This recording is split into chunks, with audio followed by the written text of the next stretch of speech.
Hello, my good friends. Mike Shreeve here, founder and head troublemaker of the No Pants Project. You are listening to episode 13, How to Know What You Want. I believe this is the most important question to know the answer to. Of all the different questions you could ask yourself, this one has the greatest impact on the life you will live because of the answer you give. And yet, it has also been my experience that this is the question that is hardest for people to answer. Either they just don't ask themselves, and so there is no answer. They don't do the internal work to figure out what is it that I actually want? What do I want to willfully and purposefully create as my experience as a human on this earth right now? Or they've done the internal work and their answer is, I don't know. And the reason that so many people try to figure out what it is that they want and can't is simply because the question itself is inherently broken. And we're going to be talking about that in today's episode. Now, the problem with people not knowing what they want, you could say, well, who cares? Right? Like, what does it matter if people don't know what they want? Just let them go do whatever they're doing.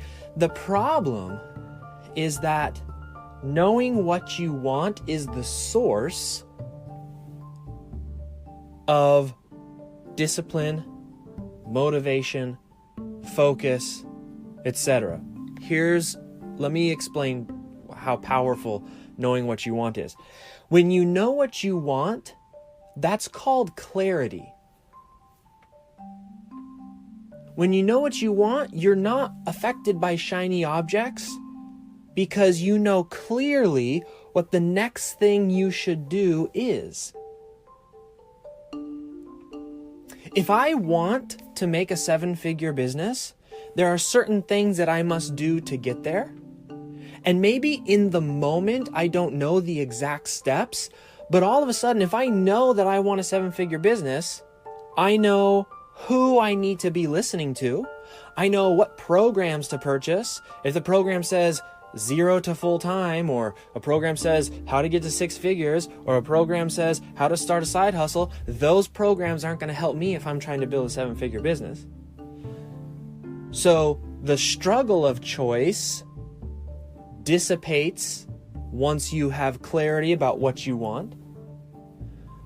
But also, when you know what you want, you have a better ability to say no.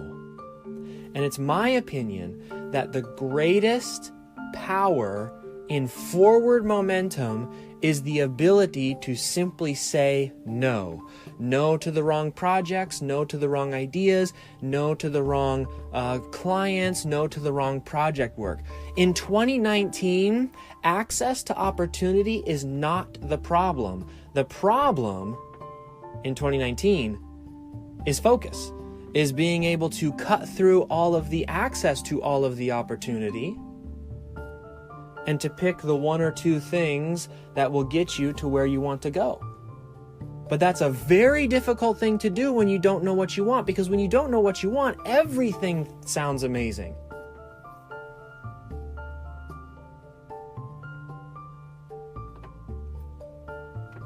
When you don't know what you want, everyone's idea sounds better than the one you have in your head, because the one you have in your head isn't even an idea. You don't even know what you want. And so until you find the answer to that question, it's very easy to be like a very small boat in the middle of the Atlantic Ocean being tossed to and fro by violent storms and influences. Until eventually you wake up and you're doing things you don't even want to do. And you're asking yourself, how the heck did I get here? Knowing what you want is the engine that propels your vehicle, aka your life.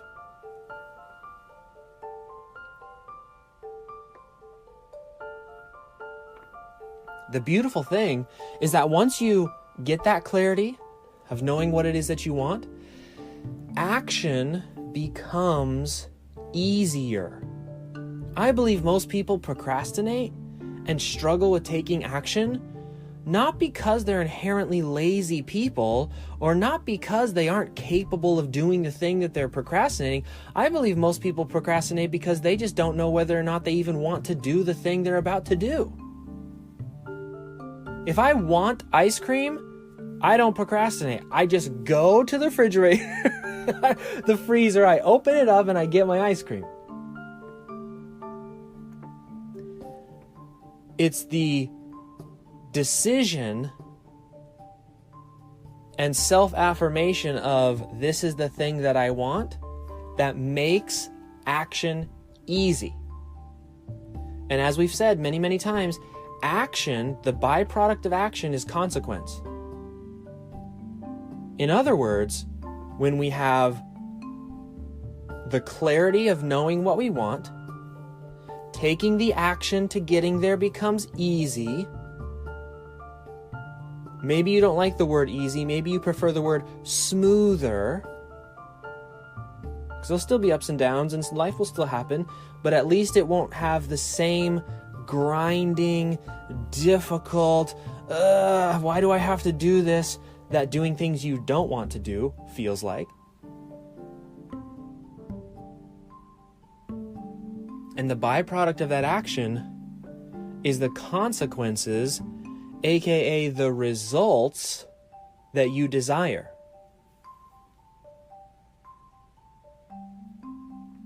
If you've ever looked at someone else and thought, gosh, it looks like they get their, they've built their life so much easier than I have, it's because they had a stronger sense of what they wanted.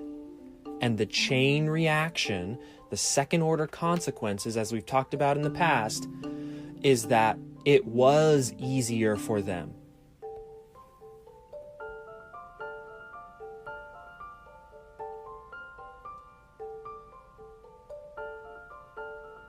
Now, that's all good and fun to talk about, but there is a problem with just sitting down with a journal and a pen and paper and asking yourself, what do I want?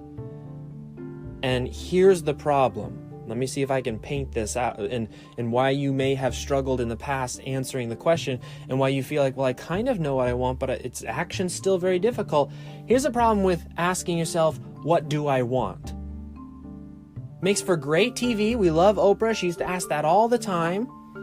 A lot of my friends who follow Oprah like crazy, that's their go-to question when they're trying to have an Oprah moment. But the problem with that question is, what do you mean, what do you want?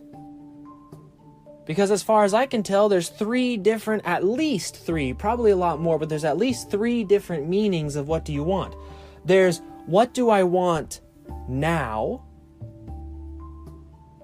Am I thirsty? Am I hungry? Do I need some money? There's what you want now, with the data that you have around you, with the circumstances you're in right now. Then there is, what will I want tomorrow? Which, let's be honest, human beings change day to day, much less years down the road. That's why 5-year goals are kind of nothing more than a good general compass of where you may end up going directionally, but don't hang on too tight to the specifics, because think about your last 5 years. And then the third is, what am I going to want when things change?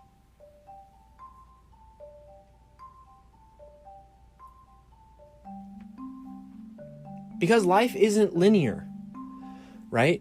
If you've ever seen the sort of meme of this is what success, or, this is what people think success looks like, and it's, a starting point and a straight line to the end point, and then the other part of the meme is this is what success actually is, and then there's a starting point and the line is all squiggly and going around, and then they end up at the point. When you begin to go after what you want, things change. You have new experiences. You grow in different ways. So again, the question of what do you want, the reason it's so difficult to answer is because it's not just one question.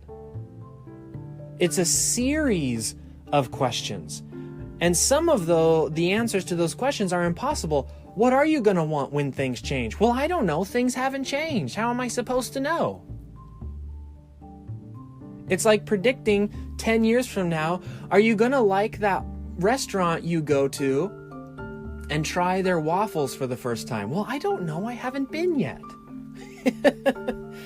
So what we have to do is take the complexity that is this question, what do you want, and break it down into the most actionable answer that will kickstart that chain reaction of clarity to smoother action to consequences. Because ultimately, the goal of asking yourself, what do I want, is to change your current state. You wouldn't be asking yourself that question if you already had everything that you wanted. Just by asking the question, you're acknowledging that you need change, you need growth of some type. So what we need to do is figure out what's the most efficient form of that question that will allow us to at least kickstart or spark the change that we need. And then to stop trying to answer the impossible version of that question, which is, what do I want to do with the rest of my life?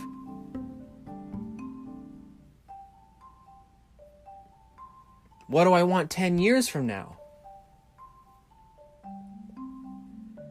If I had, this is the question it bugs me every time when people say, if you didn't have to worry about money, what would you do? Well, I don't know. I don't know anybody who doesn't have to worry about money. That seems like a senseless question. It's the same kind of question as, when everything changes, what are you going to want in the future? So what I recommend, if you're struggling with identifying what you want and you're really struggling with kind of smooth action, meaning it's very confusing and you're feeling flustered and I don't know where to go and I don't know what to do, ask yourself the simplest version of the question, what do you want right now? What do you want changed and fixed right now? Because remember, if you're even asking yourself this question, it's because you want some kind of change. It could be that your subconscious is trying to get you to move, and it's bringing this question up. Using your reticulating activating system to hear podcasts or hear YouTube videos, and every time, what I need to do is I need to sit down and figure out what I want. What do you want right now? That is a more relevant and useful version of that question because of the second order consequences. Because when you get the clarity of what you want right now, you can take the action right now and get the consequences as soon as possible.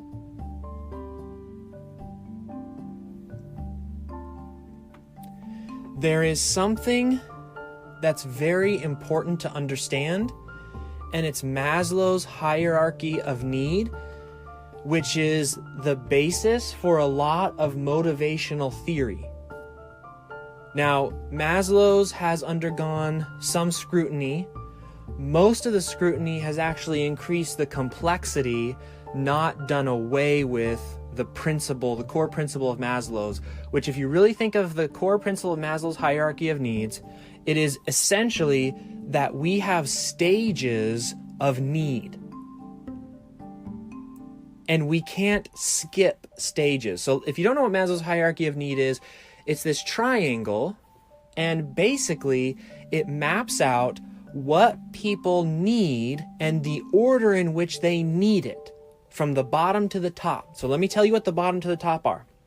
So the first thing that human beings need has to do with their physiology, right? Which is to say they need food, they need water, they need sleep, they need health, okay? Without those things, nothing else really matters, right? So if you are completely dehydrated, on the edge, it doesn't matter what you want 5 years from now. You need to figure out how to get some water right now. Okay, so let's say you get that taken care of. Then you have issues of safety, right? Do I have a safe place to live? Are my kids safe? Am I safe? Or am I constantly under pressure from et cetera and et cetera? That's the next layer. You're not going to be thinking about what do I want my business to look like in 10 years if you're about to get kicked out of your apartment because you don't have any money to pay your rent. Do you see why the complexity of what you want is such it can be a false flag sometimes, the way people ask it. You have to figure out where you are currently on Maslow's hierarchy of need, and this is why I recommend asking yourself, what do you want right now? Because after safety, then is love and belonging. Do you have connections? Do you have relationships? Do you feel like people are supporting you? Do you feel like you have a community to turn to? Then, of course, is esteem, which is to say it can be self-esteem, it can be praise from others, and then the very tippy top is self-actualization. The problem with the question of what do you want is that most people, when they are trying to answer it, are stuck down at the bottom of Maslow's hierarchy of needs, thinking that their answer should be something at the top. So let's say, for example, right now, they despise their job. Maybe they don't even feel safe at their job. Maybe they feel like they're about to get laid off. Maybe they feel like their boss doesn't like them. So there's all these things that are pushing them down to the bottom of Maslow's hierarchy of need, where they're concerned about safety, they're concerned about belonging, they're concerned about, maybe it's a job that is actually hurting their physical body, right? It's like a physiological problem. And they're trying to figure out, what's my calling in life? The problem is not that it's a bad idea to try and figure out what your calling in life is. It's that you can't actually answer that question until you've moved up Maslow's hierarchy of needs and solved those problems first. This is a core component of motivational theory, which is a psychological principle of why people do things. So you have to take an honest examination of where you are at in Maslow's hierarchy of needs. I recommend you go check it out online, do some research, find out more about it, and figure out where you are in that pyramid, and allow that to be the starting point from what you ask of what do I want now. When I was homeless, I realized, because this is going to sound, when I look back on it, it sounds crazy, but I understand and am empathetic to those who might be near the bottom of Maslow's hierarchy of need, thinking that they need to be working about self-actualization and esteem, and trying to make the two work when psychologically it's impossible. When I was homeless, I was wondering, what's my life's purpose? What's my calling? And it wasn't until I made the shift and said, what do I need now? What do I want now?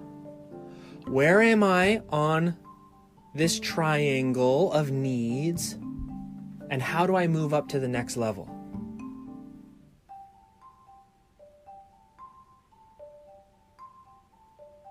I'm not suggesting that people all of a sudden become short-sighted and only live for the now. What I am suggesting is that by focusing on upward movement in Maslow's hierarchy of need, you give yourself breathing room to appropriately address questions like, when it comes to self-actualization and esteem, what do I want? Very difficult to do when, as they say in the world of PTSD, when the house is on fire, which is to say, when everything around you is crumbling, and it feels like it's crumbling, or it feels like when the business is unstable, it's very difficult to be concerned with who are we donating money to as a company when you can't even hit payroll. Sometimes asking yourself what I want and looking at it too long term is a procrastination and avoidance tool. So if you find yourself in a rough spot and you're making vision boards for what your life's going to look like in 20 years, you might be avoiding the problem that needs to be addressed, which is, what are we doing now?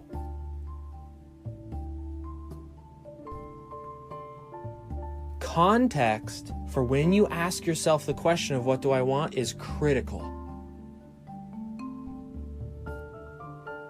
Now, let's assume that you answer that question with, what do I want? Well, what I want right now is I need to make $5,000 a month.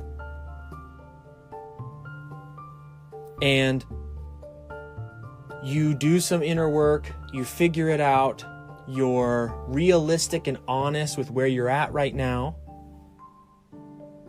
How do you know? How do you test? How can you be sure that what you want is what you want? Again, I'm going to try to be as practical as possible. I'm sure there are lots of ways to test the validity of your desire that may be more intuitive. I happen to be obsessed with practicality.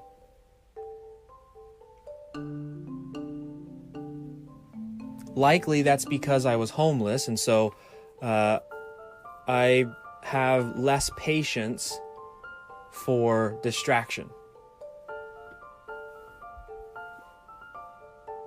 There's 3 ways that I like to test whether what I'm doing for what do I want now is what I actually want. The first is I make it physical. So we have 5 senses, and ironically, we very rarely engage them when we're trying to answer the question of, like, just hard questions. Who am I? What do I want? Where do I want to go? Etc. So, for example, someone in our coaching and mentoring program the other day shared this really cool video. I love the idea. I'm actually going to try it out this week. But an author got a big sheet of butcher paper, laid it on her long table, and literally laid on the paper and outlined her entire novel in a very physical way. Like her whole body was moving as she kind of, it was like she was being a kid again. If you look at how kids figure things out, there's a lot more kinesthetic processing involved. They'll run and have a conversation with you. Like my son, we have one of those little tiny trampolines in our house, and he will have an entire complex conversation while jumping on the trampoline. And there are times where he goes to the trampoline before he starts the conversation because I believe it helps him to process his thoughts better. A lot of really great and amazing creative people go outside to create because they're invoking the senses. So, make what you do physical. Create a representation of what you want to do if you have to. If you want to do a vision board, that's fine. Just try to do a vision board for the next 30 days instead of for the next 30 years. Try to make it for, what do I see myself doing? What do I want in the next 30 days? What do I want in the next 2 weeks? What do I want in the...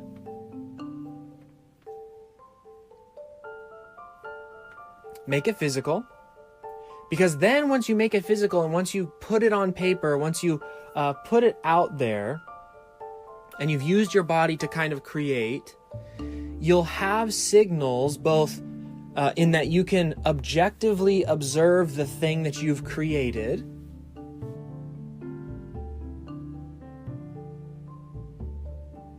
but you'll also be able to better rely on that gut feeling.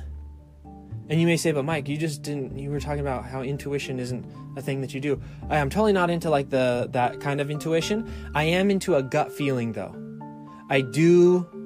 I've had enough experiences where I do believe that there are physical manifestations, meaning your body physically reacts to connections made in the subconscious, which may not necessarily trickle to the conscious and the prefrontal cortex, but can be expressed in your body.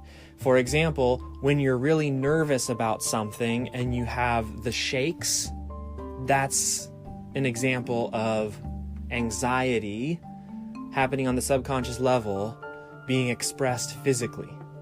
So when you have something objective, you can rely on more than just your thinking to measure whether or not that's really what you want. Secondly, Amy Poehler has this it's so simple but so effective. My wife and I do it all the time. We say we're Amy Poehlering something. Just pretend for 2 or 3 days that you're already doing it. Act like it's already done. So for example, if you want to build a $10,000 per month business, pretend that you already run a $10,000 a month business. And you may say, that's ridiculous, and that's the weirdest thing I've ever heard, and how is that supposed to help me with what I want, and what does that even look like? Well, if in your mind, somebody who runs a $10,000 a month business wakes up at 7 o'clock, is done working by noon, try it out. See if that really is what you want. See if that is the kind of, just pretend, maybe you have clients now, maybe you don't have clients, but pretend that your clients are paying you 5 times as much as what they're already paying you. Pretend you're already trying this new thing that you're trying to do, whatever it is. Even if you aren't getting paid for it, just pretend. Pretend that you are a best-selling author. What does a best-selling author do? Well, they sit down and write a lot. Okay, well, for 3 days, write a lot. And pretend that everybody loves what you're writing and that it's making you all this money. And at the end of the 2 or 3 days, say, is this what I want? Now you may say, but Mike, I have a job. I can't do this. I've got kids. I can't. Ask the people around you to give you a weekend, just one weekend, a Saturday and Sunday, or whatever your weekend ends up being. Ask them to support you for 2 days where you can preview what could change all of their lives. By the end of the 2-3 days, I don't know, maybe you might need another weekend, that's fine. But at the end of the 2 or 3 days, you should be able to walk away and say, yeah, actually sitting and writing all day is not as fun as I thought it was going to be. Or, oh my gosh, I was in flow both of those days. This is what I need to do.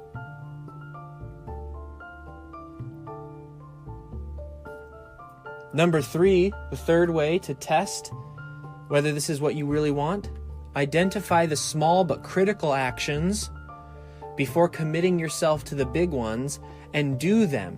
Now, here's what I mean. Most people, when they say, I'm going to start a business, what they think they have to do is build a website, figure out what they're charging, etc., these really big actions. Build a whole marketing system, get branding, buy my business license.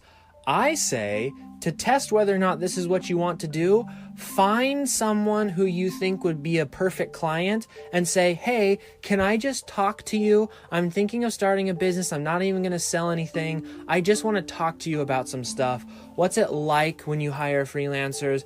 That is a small but critical action. And you're going to find out a ton by doing that instead of procrastinating the really big stuff.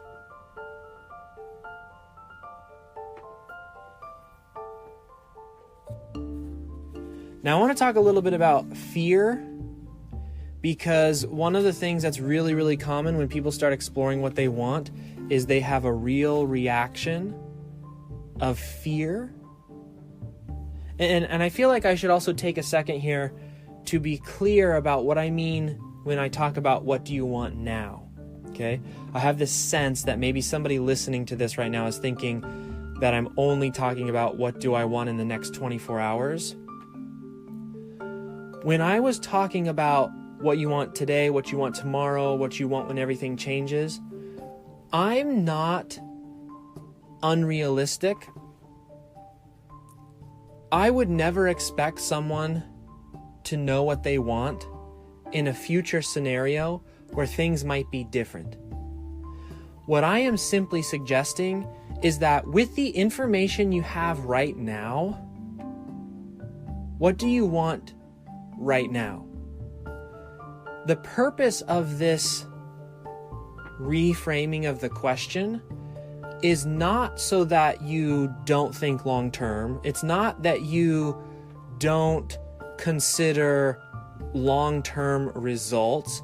It's simply to recognize and frankly have reverence and respect for the fact that you don't know everything and you will never know everything. So you might as well create a framework in which you can get clarity to the most important question you can ask yourself. In other words, rather than waiting forever to figure out what you want, because life changes, you change, you grow, things adjust, take a snapshot of where you are at right now, and based off of what you know, based off of where you are in Maslow's hierarchy of needs right now, based off of everything that's happening to you right now, what do you want? Then work for that.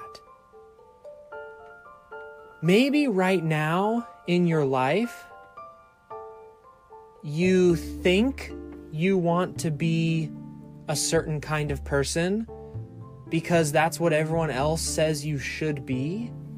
But maybe right now in your life, you don't actually want to be that person. For example, I could have started the No Pants Project and been, like a person who does a podcast that people listen to or has a coaching and mentoring program. I could have done that 8 or 9 years ago. I was making 6 figures per year as a freelancer within my first year. And I had many people telling me, you should do this, you should do it, you should do it. And in that moment, I thought that's what I wanted to do.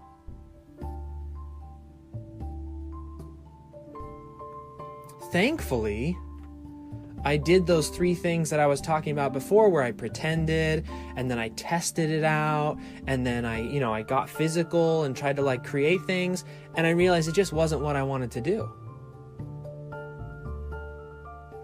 I knew someday,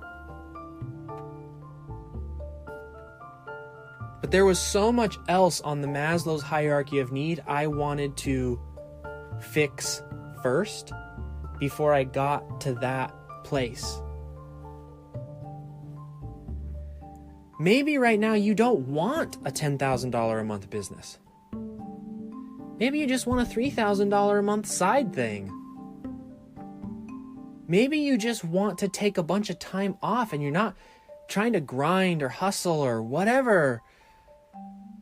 The point I'm trying to make here is, with what you have going on today, which is the only actual moment that you have.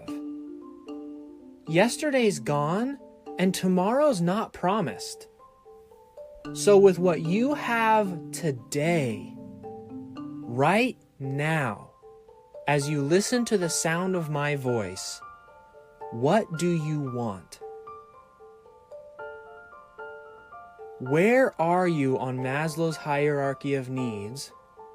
And where do you want to be?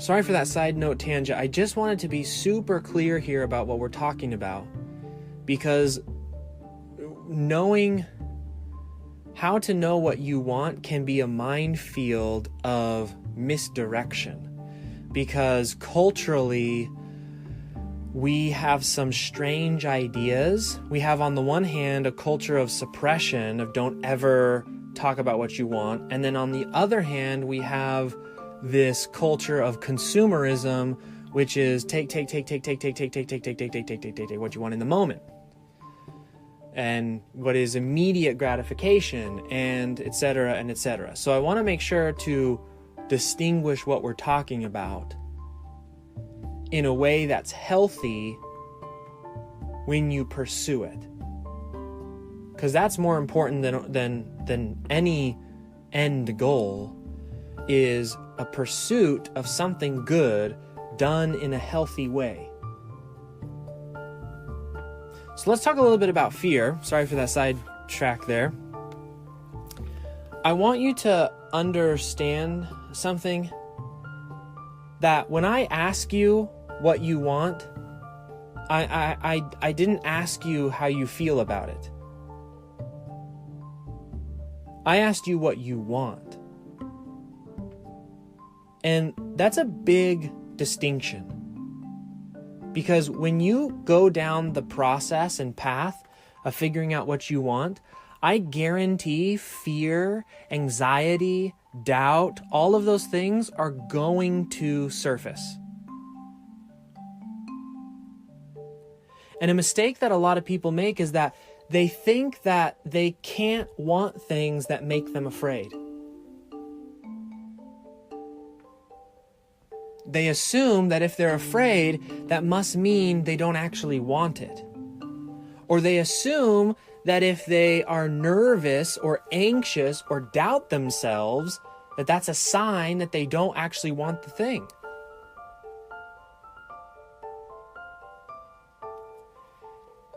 If you study, and this is why I recommend reading biographies, if you study almost any great creator, creative, producer, somebody who has made something or led something or accomplished something, self-doubt and fear those are the bricks by which the path to getting what you want is paved.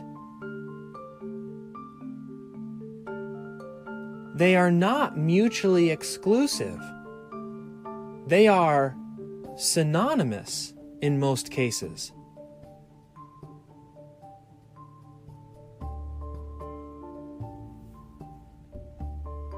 So if these reactionary feelings of fear, anxiety, self-doubt are not indicators of the truth behind whether you want something or not, how do you know?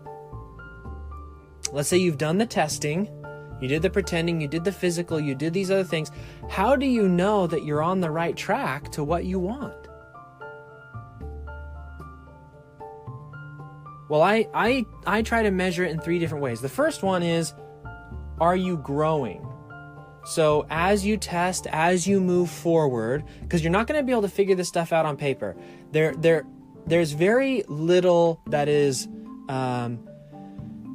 very few important things are accomplished or discovered by overthinking. I'm not saying don't think, hear me out here. Most of the important discoveries of our age, certainly, most of the important things that have ever been accomplished happened by doing, by exploring, by creating, by getting your hands dirty, by being messy, by making mistakes. So, first thing is test, and then don't then spend the next 5 weeks just thinking it in your head without doing something. You have to go do something. And as you begin to do something, there are 3 ways that you can measure the results of the doing to know whether or not you're on the right path for figuring out what it is that you want. Number 1 is you have to ask yourself, are you growing? Because we all desire growth if we're asking ourselves, what do I want? Because remember, the asking yourself the question is itself a sign that you want something different. So if you are growing while you're trying this stuff out and you're testing things, and maybe this is the business I want to run, and maybe I'm going to commit to this niche, and maybe I'm going to commit to these types of customers, as long as you're growing, you are accomplishing what you want. Because you can never go wrong with growing. Even if you are misaligned from, this like picture perfect, you cut the magazine out and you put it on and that's not the house I really want, but it's kind of the house I really want. As long as you're growing, you're doing something positive. And that is a second order consequence of the action and clarity that comes from what you want. So you can measure second order consequences to know if you're moving in the right direction. Now, one way to know whether or not you're growing is to measure your what are called higher order human traits. There's a really good book called The Selfish Gene by Richard Dawkins, which says that most humans are wired to be selfish, but that doesn't mean they have to remain so. And so if our base model is a gene-powered selfish machine, the higher order human being, you could say more civilized, but I think that word has kind of gone out of politically correct culture. Higher order human traits, are you becoming more disciplined? Are you becoming more empathetic? Are you becoming more brave?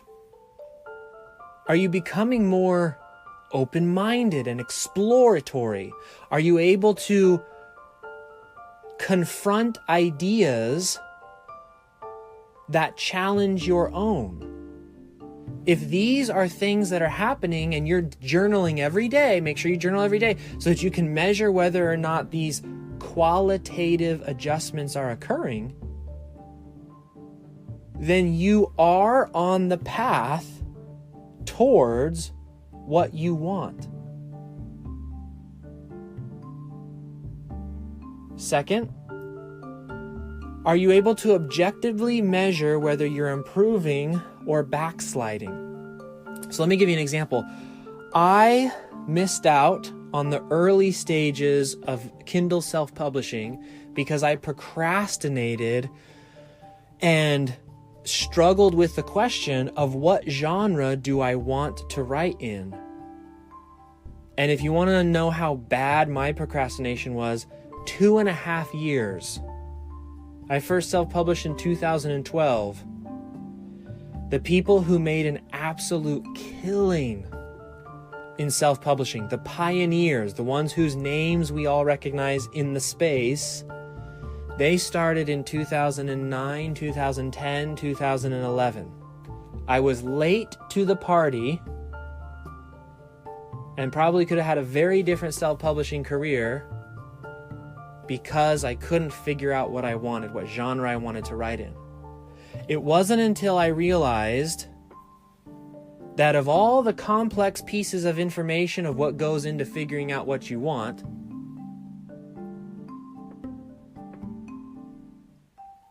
when I was asking myself, what genre do I want to write in? What I was actually asking myself was, what genre is going to allow me to have a certain result from my self-publishing career? When I realized that was again, this is the question itself can be so misguiding until you break it down.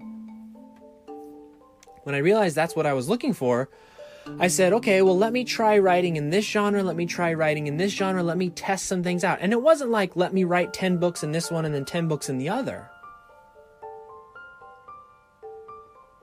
It was, let me spend 10 days pretending 2 or 3 days pretending I'm a best-selling romance author.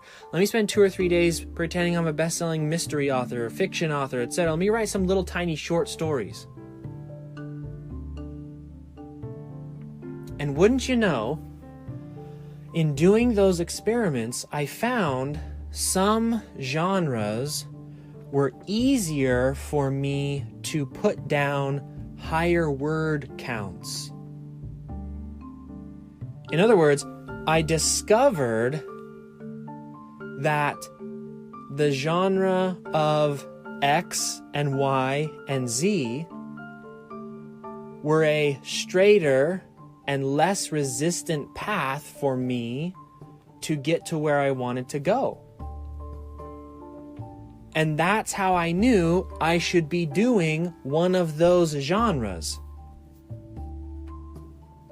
Because it was easy to measure the improvement rather than the backsliding. Because there were some genres where I was like, hey, 2-3 days experiment, here we go. And I wouldn't write any words. I would procrastinate, I would overthink, I would whatever. And it wasn't what I thought. Like, the genres that I had the hardest time writing in were the ones I loved to read the most. And it was because I was intimidated by them. I wasn't sure I could ever do them. And so I had to look at what do I want now, and I wanted to get books out now, I wanted to, etc. Instead of me waiting 10 years for someday I'm going to be better at writing and I'll finally be able to, I just said, well, what can I write now? What can I get started with now? Because I want to get results now. And so that's the process I went through to discover the genres that I write. And that was, almost 7 years ago. Since then, I have improved my writing, and I do now write in my passion genres. But at the time, I wanted to get stuff going now, not in 10 years. And so I had to use the objective measurement is doing this, am I seeing improvement or am I seeing backsliding? Number 3, and lastly, if I do this, am I moving up Maslow's hierarchy of need, or am I just trying to skip a bunch of steps? Yes, I wish that everyone in this entire world would have rich people problems of wondering about who they are and how can they improve their self-esteem and self-actualization and all these sorts of things. But the reality is that most human beings spend most of their life at the bottom of Maslow's hierarchy of needs.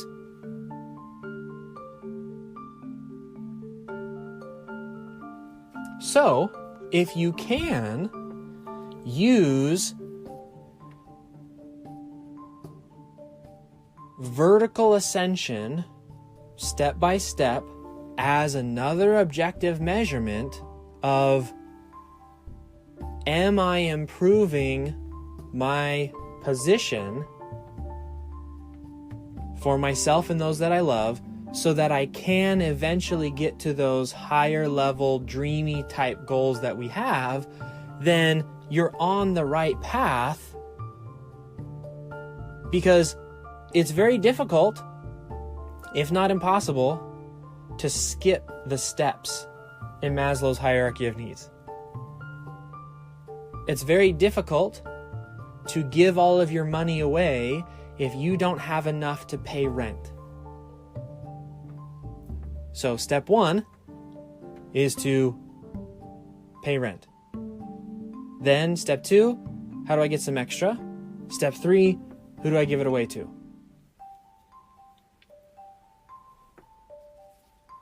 This is a process of looking through what you want and making sure that you aren't contradicting yourself as well, which we could have a whole different podcast about choice and irrationality and contradictions. But for now, we'll just talk about what you want. Here's a few concluding thoughts I want to wrap up on today's podcast. Number 1, don't let the moment derail your future. Again, I'm asking you, what do you want, not how do you feel? Too many people have been sideswiped by identifying what they want, going for it, having a bad day, and then questioning whether or not that's what they want anymore. This is why you have to set up objective measures to know whether or not you're on the right path. Number 2, if you want a shortcut to happiness, just want fewer things. So this is not even about materialism and consumer culture as much as it's about focus. A lot of people get confused about what they want because they're trying to want so many different things that some of the things they want contradict each other.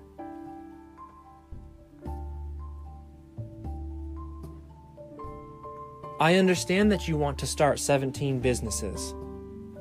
I get it. And I get it because I want to also. I want to have 90 products in the No Pants Project. I want to have 200 people on our team. I want 1 million, I totally understand that. But to get anything requires applied focus over time. The more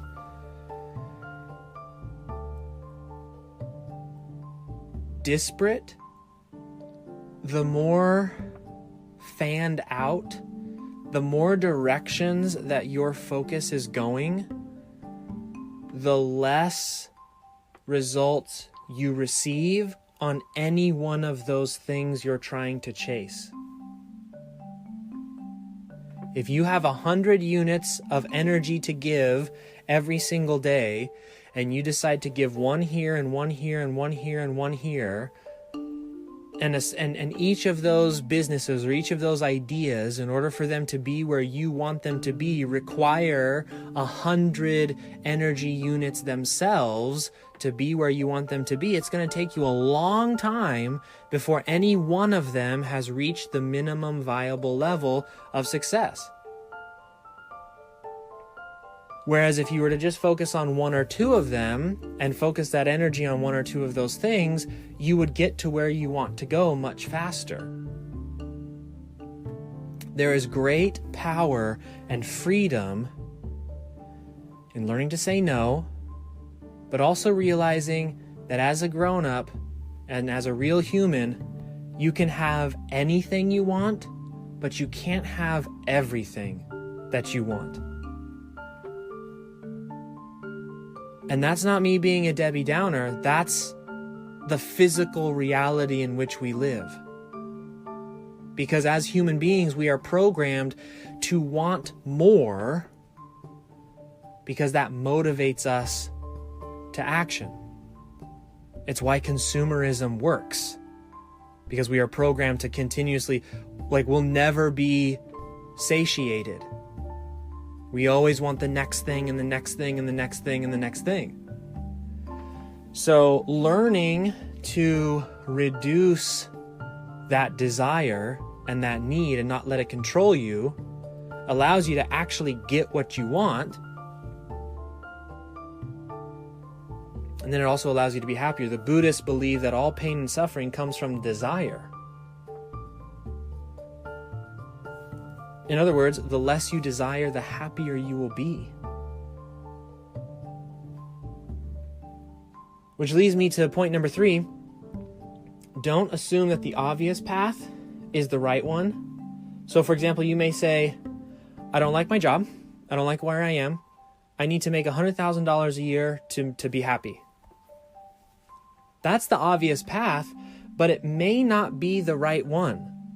Maybe you don't need a ton of money to make you happy. Maybe what you need is just a better plan of specifically knowing what you want. Because when you sit down and you're like, do I really want this? Do I really want a big house like that? Do I really want this thing? Do I really? And when you start to process that, you realize, oh gosh, you know what? I'd actually be happier if instead of working a bunch of hours to make a bunch of money for stuff I don't really want, if I worked fewer hours to have more freedom, living more simply.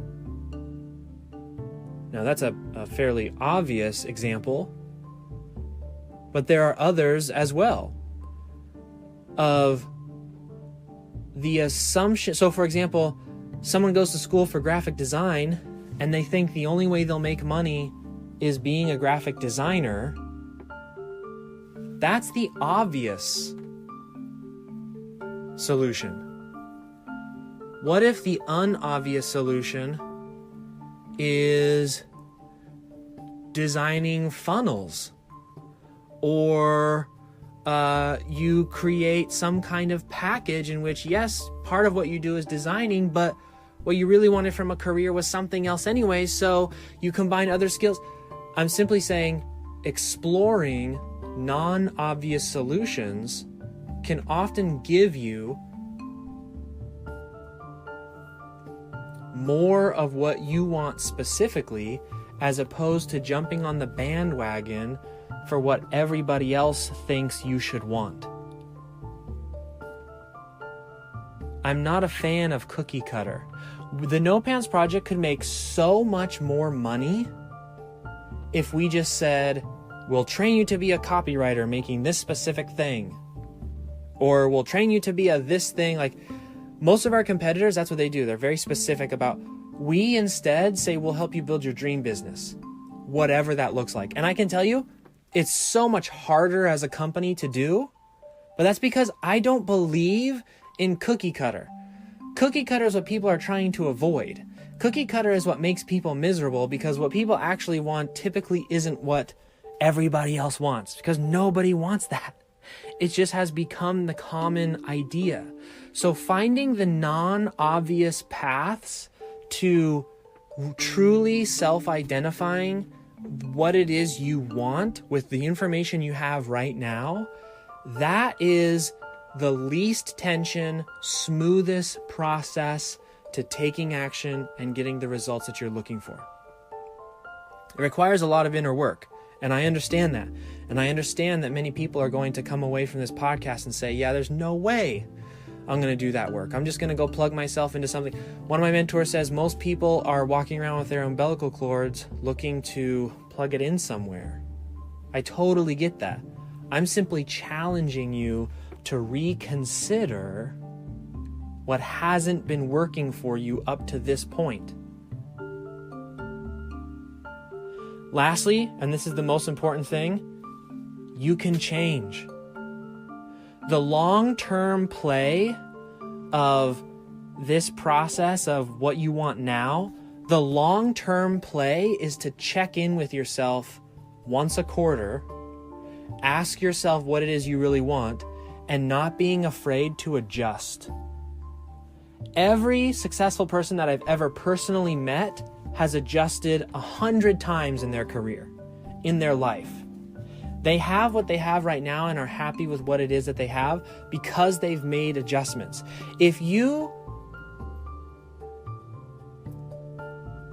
haven't progressed and changed your mind since you were 13, 14, 15 years old, you haven't grown. Change is a good thing. Changing your mind is great. Changing your mind means you're an adult who thinks things through, who explores new possibilities and ideas. So just because you commit to pursuing something that you want right now, it doesn't mean you don't change in 6 months or a year. All I'm saying is with the information you have right now, want something bad enough to take action so you can have a consequence. With the new consequence, ask yourself, is this what I want? Yes or no? Okay, great. This isn't what I want, so I'm going to change. Now I'm going to take new action. I'm going to have new consequences. And this is why the measurements I talked about earlier about whether you're growing, are you developing higher level traits? That's where all of this comes in. To know whether you're on the right path. Are you becoming a better person as you pursue the things that you want? That's what matters. It's okay to change. I hope you do. It means you're growing.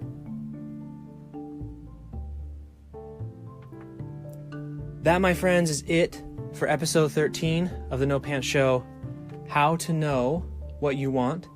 If you want mentor coaching guidance to help you through this process to identify and get more clear, please visit thenopantsproject.com. There's a process to apply to work with me and my team. We love helping people through this. Otherwise, I will see you tomorrow in episode 14. Another day, another podcast, hopefully another little bit of help. I love you guys, and I'll talk to you later.